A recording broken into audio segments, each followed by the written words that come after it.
Hello friends, unique commerce अकॅडमीच्या online लेक्चरमध्ये तुमचं पुन्हा एकदा स्वागत आहे. मित्रांनो, आपण आजच्या व्हिडिओमध्ये आपला जो विषय आहे, विषय अर्थशास्त्र मीन्स इकॉनॉमिक्स या विषयाचे मित्रांनो, आज आपण प्रकरण क्रमांक 3 मागणीचे विश्लेषण यामधील पुढच्या पॉइंटला सुरुवात करतो. आपल्या पुढच्या पॉइंटचं नाव आहे मागणीच्या नियमाची गृहीतके. आजच्या लेक्चरमध्ये मुलांनो आपण ते समजून घेणार आहोत, पण त्याआधी मुलांनो तुम्हाला एक छोटीशी विनंती आहे. तुम्ही जर चॅनलला नवीन असाल तर चॅनलला सबस्क्राईब करायला विसरू नका, बेल आयकॉनला प्रेस करायला विसरू नका, जेणेकरून येणाऱ्या व्हिडिओची नोटिफिकेशन तुम्हाला आधी बघता येईल. तुमची जर्नी 11वी पासून तर एम.कॉम पर्यंत अशीच सुरू राहणार आहे.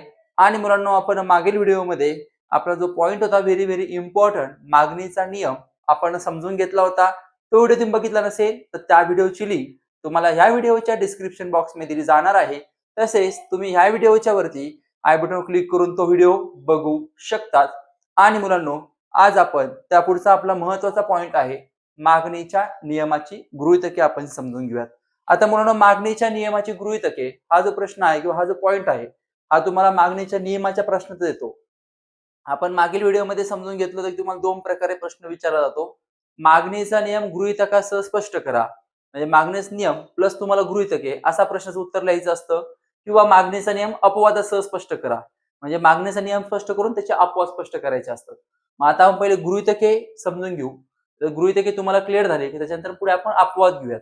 गृहीतके किंवा अपवाद यापैकी कोणताही मुलांना एक हमखास बोर्डाच्या पेपरमध्ये विचारलं जातं. त्याच्यामुळे गृहीतके आणि अपवाद हे 100% क्लिअर करून ठेवायचे आहे. ते तुम्हाला आपल्या लेक्चरमध्ये 100% क्लिअर होईल. आता मुलांना आपण समजून घेऊ. आपल्याला टोटल 7 गृहीतके आहे. तर पहिलं गृहीतक आहे स्थिर उत्पन्न पातळी. पहिलं गृहीतक काय मुलांनो? स्थिर उत्पन्न पातळी.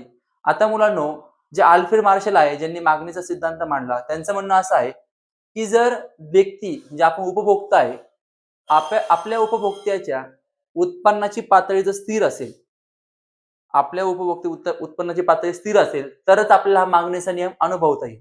म्हणजे जर आपल्याला मागणीचा नियम अनुभवायचा असेल तर उपभोक्त्याची उत्पन्नाची पातळी स्थिर असली पाहिजे, असं त्यांचं म्हणणं आहे. पण मुलांनो, आता तुम्हालाही माहित आहे, असं कधी झालं का एखाद्या व्यक्तीचा पगार एकसारखा असतो, 2 वर्षांनी 4 वर्षांनी त्याचा पगार कमी होतो किंवा वाढतो. जर काम चांगलं केलं तर पगार वाढतो. पण पगार वाढतो म्हणजे म्हणून त्याचं उत्पन्न वाढतं.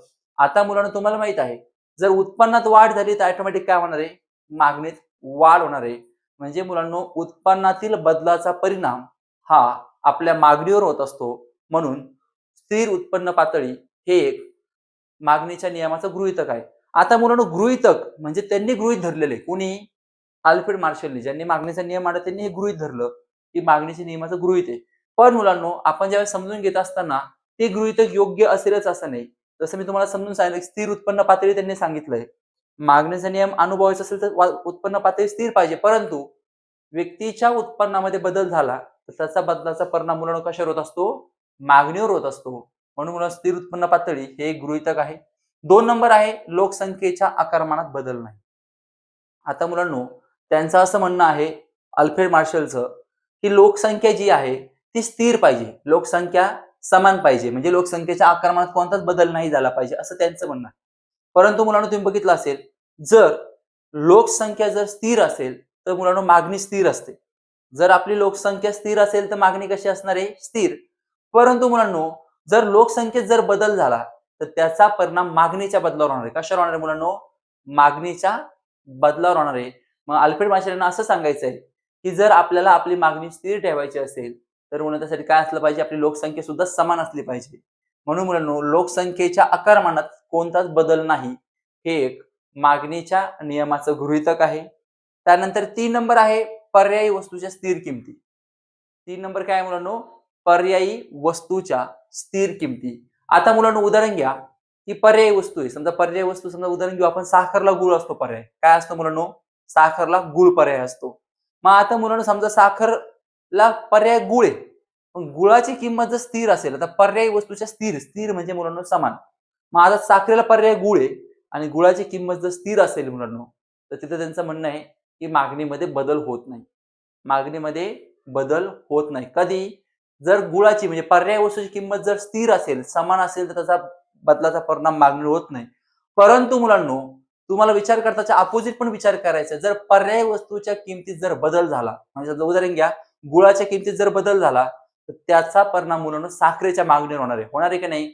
जर गुळाची किंमत कमी झाली, गुळाची किंमत कमी झाली, तर गुळाची मागणी वाढेल की नाही? गुळाची किंमत कमी झाल्यावर गुळाची मागणी वाढेल.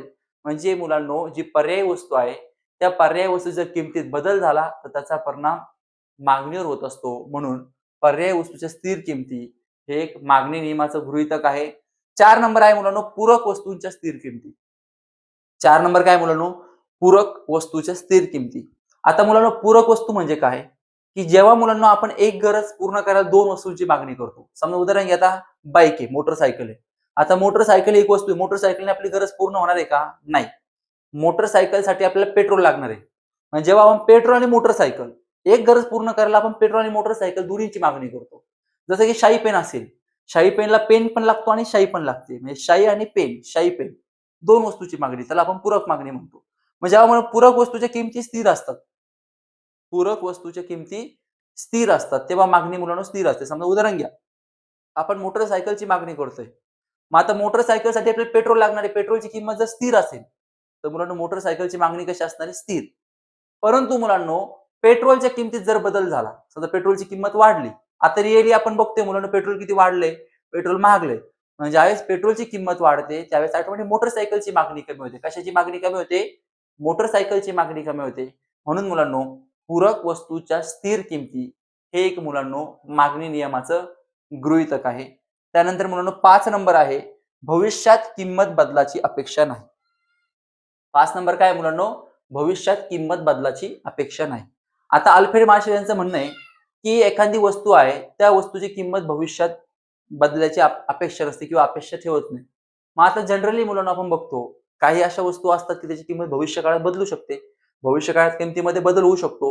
मग आता मुलांनो, जर त्यांचं म्हणणे भविष्यकाळात जर एखादी किंमत नाही बदलली, तर आपली मागणी ही स्थिर राहते. मागणी कशी असते? स्थिर. परंतु भविष्य काळामध्ये मुलांनो, वस्तूच्या किमतीमध्ये जर बदल झाला, तर मुलांनो त्याचा परिणाम आपल्या मागणीवर होतो. जर भविष्य काळामध्ये वस्तूची किंमत जर बदलली, तर त्याचा परिणाम कशावर होतो? मागणीवर होतो. आता उदाहरण घ्या मुलांनो, आपल्याला जर अंदाज आलाय, की भविष्य काळात 2 वर्षांनी किंमत वाढणार आहे एखाद्या वस्तूची, तर आपण काय करतो? आत्ताच त्या वस्तूची मागणी करून घेतो. जरी त्याची किंमत जास्त असेल, तर आपण काय करत असतो? आत्ताच त्या वस्तूची मागणी करून घेत असतो. का करतो मुलांनो? की आपल्याला अंदाज आलेला आहे, की भविष्य काळामध्ये त्या वस्तूची किंमत वाढणार आहे. आणि जर भविष्य काळात मुलांनो आपला असा अंदाज आहे किंमत कमी होणार असेल, तर आपण काय करतो? आता मागणी करत नाही. आपण काय म्हणतो ज्यावेळेस किंमत भविष्य काळामध्ये कमी होईल, त्यावेळेस आपण काय करूयात? मागणी करूयात. म्हणजेच मुलांनो, अल्फ्रेड मार्शल यांचं मत आहे, की जर आपल्याला मागणीचा सिद्धांत अनुभवायचा असेल, तर भविष्य काळामध्ये कोणत्याही किंमत बदलाची अपेक्षा यामध्ये नसते. 6 नंबर आहे, आवडी सवयी, फॅशन्स यामध्ये बदल होत नाही. आता मुलांनो, अल्फ्रेड मार्शल यांना म्हणायचंय, जर आपल्याला मागणीचा नियम, मागणी सिद्धांत अनुभवायचा असेल, तर व्यक्तीच्या आवडी व्यक्तीच्या सवयी, व्यक्तीच्या फॅशन्स यामध्ये बदल होत नाही. परंतु मुलांनो, तुम्हालाही माहीत आहे, की जर व्यक्तीच्या आवडी सवयी, फॅशन यामध्ये जर बदल झाला, तर मुलांनो त्याचा परिणाम कशावर होतो? मागणीवर होत असतो. जर एखाद्या व्यक्तीची आवड बदलली, एखाद्या व्यक्तीची सवय बदलवली, एखाद्या व्यक्तीची फॅशन बदलली, तर आवडी सवय आणि फॅशन्स याचा परिणाम त्या वस्तूच्या मागणीवर होतो. म्हणून मुलांनो, आवडी सवयी, फॅशन्स यामध्ये बदल होत नाही. हे अल्फ्रेड मार्शल यांच्या मतानुसार मागणी नियमाचं एक गृहीतक आहे. आणि शेवटचे मुलांनो 7 नंबर, कर विषयक धोरणात बदल नाही. आता मुलांनो तुम्हाला माहिती आहे, आता कर विषयक शासनाचे बघा, कर विषयक धोरणं बदलत असतात, की कराचा म्हणजे जो आपला दर असतो, कर दर, त्याच्यामध्ये बदल होत असतो. कधी कमी होतो, कधी वाढतो. काही वस्तूंचं वेगवेगळ्या वर्गीकरण वेगवेगळ्या कराच्या टॅक्सच्या रेटमध्ये केलं जातं. मग आता मुलांनो, कर विषयक धोरणात बदल नाही, असं कोणाचं म्हणणं आहे? आर्टफेल मार्शल. जर मुलांनो ह्या धोरणात बदल झाला नाही, तर मागणी आपली स्थिर राहील. तिथं आपल्या मागणीचा नियम अनुभवता येईल. परंतु मुलांनो, कर विषयक धोरणात जर बदल केले, कर वाढवले गेले, तर मुलांनो कर वाढल्यामुळे वस्तूची किंमत वाढेल आणि वस्तूची किंमत वाढल्यावर मागणी काय होणार आहे? कमी होणार आहे. याउलट तुम्ही विचार करा, शासनाने कर जर कमी केले, शासनाने कर कमी केले तर काय होणार आहे? मागणी वाढेल. कारण कर कमी झाल्यावर किंमत कमी होणार. किंमत कमी झाल्यावर मागणी काय होणार मुलांनो? वाढणार. म्हणजे मुलांनो, अल्फ्रेड मार्शल यांचं मत असं आहे, जर कर विषयक धोरणात जर बदल झाले, तर म्हणजे बदल नाही झाले, तर आपल्याला तिथे मागणीचा नियम अनुभवता येईल. परंतु कर विषयक धोरणात जर बदल झाले तर त्याचा परिणाम त्या वस्तूच्या कशावर होणार आहे? मागणीवर होणार आहे. म्हणून कर विषयक धोरणात बदल नाही, हे एक मागणीच्या नियमाचं गृहीतक आहे. अशा पद्धतीने मुलांनो, आपण आपल्या मागणी नियमाची 7 गृहीतके जी होती समजून घेतली. तुम्हाला व्हिडिओ आवडल्यास चॅनल लाईक, शेअर आणि सबस्क्राईब करायला विसरू नका. Thank you.